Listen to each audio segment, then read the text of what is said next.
ओम शांति। आज प्यारे मीठे बाबा की मुरली मंथन की डेट है 12 दिसंबर 2022। तो मीठे मीठे बाबा ने अपने बच्चों से कहे, मीठे बच्चे, भला यहाँ तुम्हारे सम्मुख हो, पिता भल यहाँ तुम्हारे सम्मुख है, लेकिन याद तुम्हें शांतिधाम घर में करना है। तुम्हारा बुद्धि योग सदा ऊपर लटका रहे। तो बाबा भल यहाँ यहाँ अर्थात मधुबन की बात कर रहे हैं। मधुबन में भगवान आते हैं ना, एक साकार तन के द्वारा ये मुरली सुनाने। तो बाबा कहे, जो बच्चे यहाँ आए हैं तो भल पिता यहाँ बैठा है, तुम्हारे सम्मुख है, ज्ञान मुरली सुना रहा है, लेकिन तुम्हें याद शांतिधाम घर में करना है। तुम्हें शांतिधाम योग नहीं छोड़ना है। तुम्हारा बुद्धि योग सदा ऊपर लटका रहे, उपराम रहे, अर्थात ऊंची स्थिति में रहे। हमेशा अपने लाइफ का गोल ना ऊंचा रखो। कहते हैं ना कि किसी ने बहुत अच्छा बोला है कि तू अपनी खूबियां तलाश कर, कमियां देखने के लिए लोग हैं। तू अपने हौसले जिंदा रख, मुर्दा बनाने के लिए लोग हैं। सपना देखना है तो ऊंचा देख, नीचा दिखाने के लिए लोग हैं। हो सके तो प्रेम कर, हो सके तो सभी से प्रेम कर, नफरत फैलाने के लिए तो लोग हैं।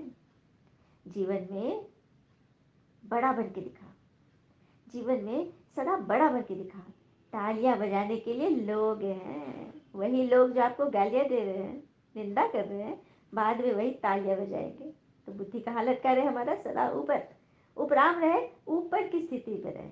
चलिए ऊपर पे एक और अच्छी सी बात सुनते हैं। एक बार छोटे छोटे जो पंचेज है ना, बहुत मतलब ज्ञानवर्धक होती है, बड़ा प्रेरणा देती जाती है। एक बार एक खरगोश पेड़ के पास आया और एक चिड़िया जो ऊपर बैठी आराम कर रही थी। उस सबसे, क्या कर रही है? तो बोला कि मैं तो आराम कर रही हूँ, डाल पे लेटी हुई थी। खरगोश बोला, अरे वाह तो अच्छा काम है, मैं भी नीचे लेट जाता हूँ। और वो भी नीचे आराम कर लिया। तभी एक शेर आया और उसको पकड़ लिया, काम तमाम हो गया उसका। तो चिड़िया मन ही मन सोचती है कि मूर्ख था ये, आराम करना है तो ऊंचे लेवल पर करना है, नीचे लेवल पर आराम करोगे तो परिस्थितियां हप कर जाएगी। तो देखा, हमेशा ऊपर लेवल पर रहे, हमारी बुद्धि हमेशा ऊपर लटकी रहे। प्रश्न है, अहो भाग्य किन बच्चों का कहेंगे और क्यों?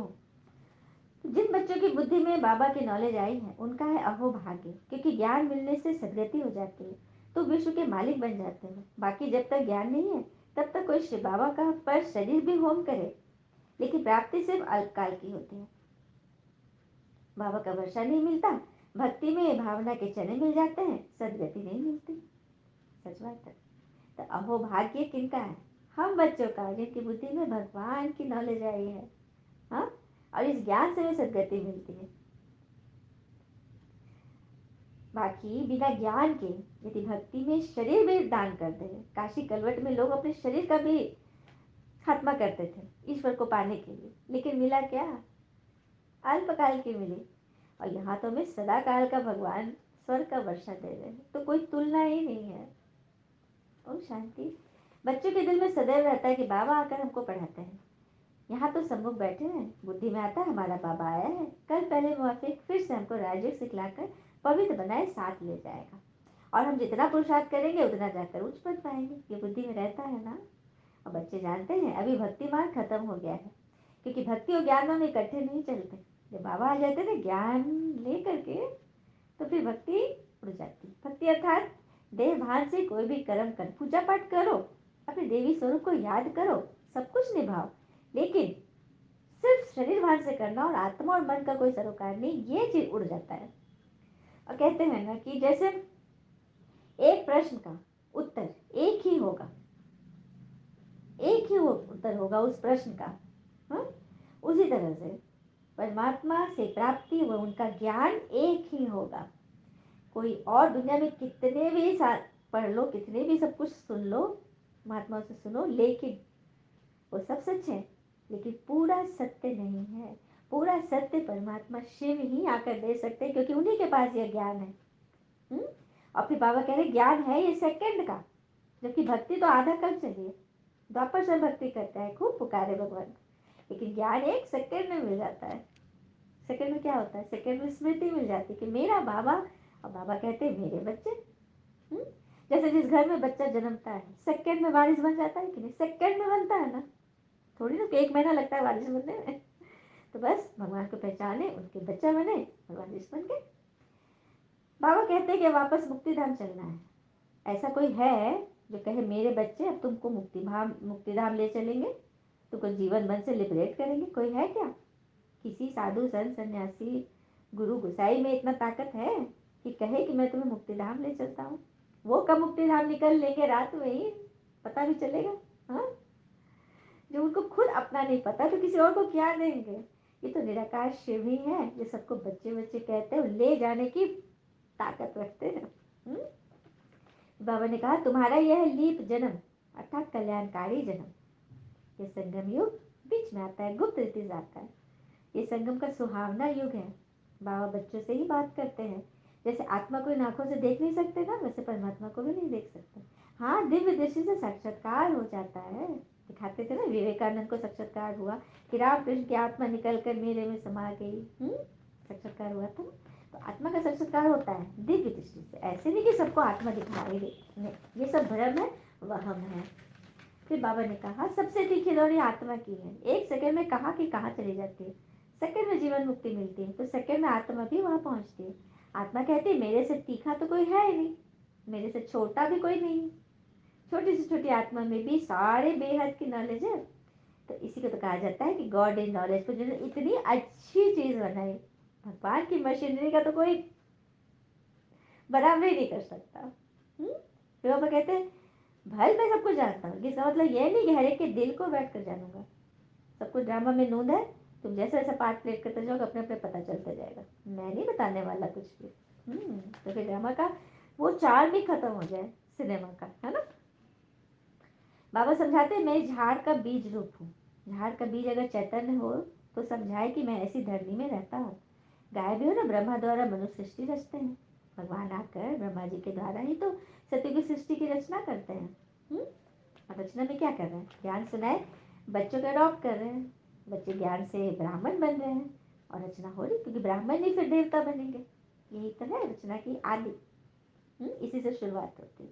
फिर बाबा ने फिर बोला, प्रश्न में जो था वही पॉइंट मुरली में भी है कि भक्ति मार्ग में इतना मेहनत की है, मिला क्या? चने, भावना के चने मिल जाते हैं। श्री बाबा पर शरीर भी होम कर दो, दान कर दो, लेकिन मिलता क्या है? हाँ, हाँ, काशी कलवट खाते तो विकर्म भल नाश होते हैं, लेकिन फिर नए सिरे से बनने शुरू हो जाएंगे।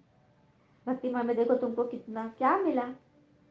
हाँ, कुछ नहीं मिला। ज्ञान मार्ग में देखो कितना मिलता है, एकदम तुम विश्व के मालिक बन जाते हो। अहो सौभाग्य है ना तुम्हारा। ज्ञान से सदगति होती है, इसको ही नॉलेज कहा जाता है, जो कि एक भगवान के सिवाय कोई दे न सके। भाई भक्ति में बहुत दान करते हैं, द्वापर से खूब दान किया और राजा के घर में जन्म भी लिया, फिर भी क्या मिला? सत्युग की भेंट में तो चने ही है ना। हाँ, जहाँ हीरे जवाहर के महल होंगे वहां तो हीरे जवाहर की अंगूठी पहन लो, भल माला पहन लो, हाँ, सोने की थाली में खा लो, लेकिन सत्युग की तुलना में तो चने ही है ना, चने मिसल ही है। फिर बाबा कह रहे सन्यासी लोग कहते हैं हमने घर बार छोड़ा, पवित्र बने, भारत को पवित्र रखने के लिए। गवर्नमेंट भी उनका मान रखती है, बाबा भी मान रखते हैं कि जब मैं नहीं आया था, बच्चे पवित्र नहीं बने थे, तो इन सन्यासियों ने ही भारत को थाम के रखा था। नहीं तो इतिहास गवाह है इतनी सारी खून खराबे जो हुई है तलवार की मार से। हाँ, सभी राजाओं ने क्या किया? एक दूसरे पे तलवार ही तो चलाई। सिकंदर है, नेपोलियन है, चंद्रगुप्त, जितने भी लोग हैं, सब ने तलवार के प्रहार से अपने राज्य को आगे बढ़ाया। और उसमें क्या होता, उस तलवार के प्रहार से क्या होता? लूट मार, खून खराबा, नहाए खून की नदी। लेकिन ये भी पता है कि जितने भी लोगों ने साम्राज्य भले बनाया, लेकिन वे कभी स्वयं प्रिय नहीं बन सके। वे सदा अंत में पश्चाताप की अग्नि में ही जले थे। हाँ, सुप्रसिद्ध चक्रवर्ती सम्राट अशोक और महान वैज्ञानिक सर अल्बर्ट आइंस्टाइन इस बात का गवाह है। युद्ध में की गई अपार हिंसा सम्राट अशोक का मन इतना घायल हुआ कि इतना पश्चाताप में डूब गए कि हिंसा का मार्ग छोड़ के बुद्ध के शिष्य बन गए। आइंस्टाइन ने भी हिरोशिमा और नागासाकी पर की गई हिंसा से अंतिम समय तक व्याकुल रहे। तो बॉम्ब बनाना ये सब जो, और एक बात है ना, जब कोई साथ छोड़ दे, दिल तोड़ दे, हिम्मत साथ छोड़ दे, शरीर साथ छोड़ दे, तो घबराना नहीं। जब चारों तरफ से तुम हार जाते हो ना, तो समझो परमात्मा ने तुम्हारा न्यूक्लियस तैयार किया है। इस न्यूक्लियस से जो नेगेटिव ब्रेन का होगा वो बॉम्ब बना देगा, आतंकवादी बन जाएगा, और जो पॉजिटिव ब्रेन का होगा वो इन्वेंशन करेगा।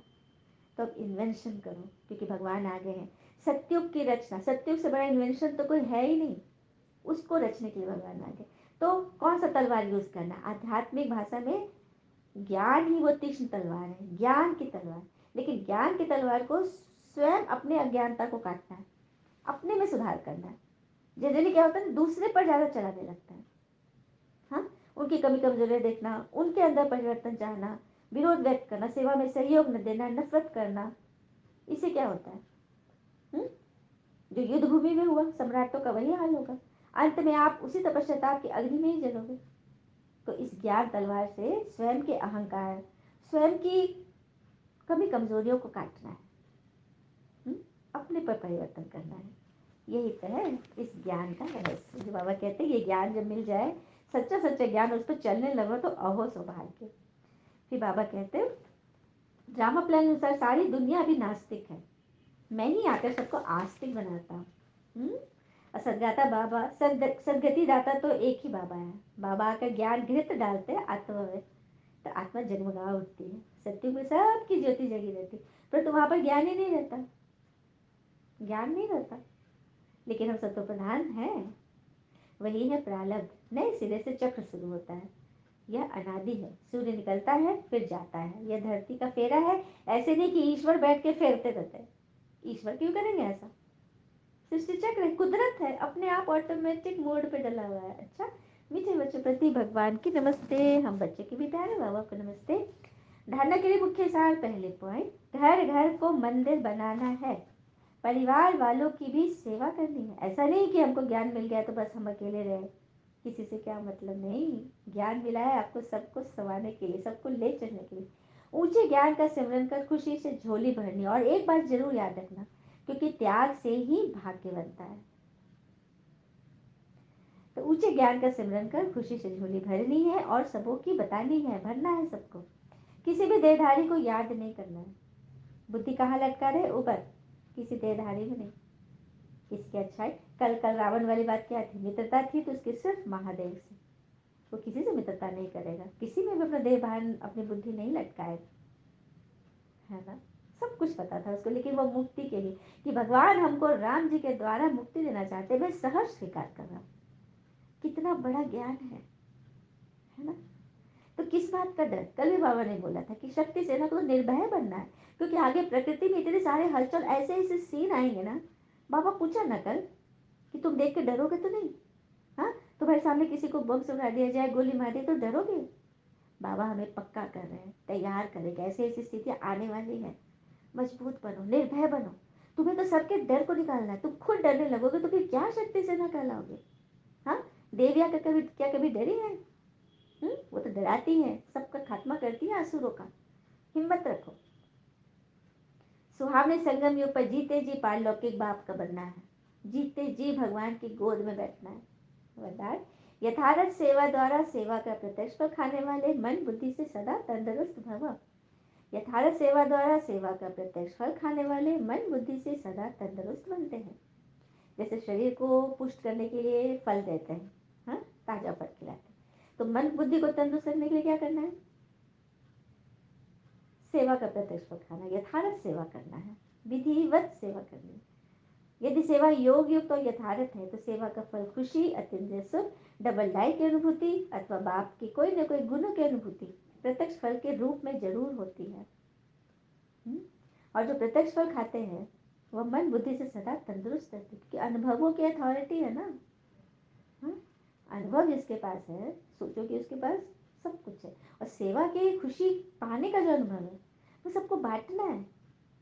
और जो प्रत्यक्ष फल खाते हैं वो मन बुद्धि से सदा तंदुरुस्त रहते। कहते हैं जो मन दुरुस्त तो तन दुरुस्त, और जब मन और तन दुरुस्त है तो फिर धन दुरुस्त, सब कुछ मिलेगा। अगर कमजोर रहते हो तो समझो ताजा प्रत्यक्ष फल नहीं खाते हैं। प्रत्यक्ष फल हेल्दी बनाता है, इसलिए आपका स्लोगन स्लोगन है ना, ever healthy, ever wealthy and ever happy. क्या स्लोगन है? सभी रिपीट करें, ever healthy, ever wealthy and happy. Healthy, wealthy, happy. तो सबको बनना है ना, सिर्फ कहाँ ही बनेंगे क्या? बाबा का सभी बच्चा है, सबको बनाना है। हाँ, उसके लिए पहले ज्ञान तलवार से स्वयं के विकारों को काटे, अपने अंदर की कमी कमजोरी, अपने बंधन को काटे, जो माया हमारे लिए रस्सी लेके घूमती रहती, कब इनके पैर को फांसे। बचना है उससे, पहचानना है।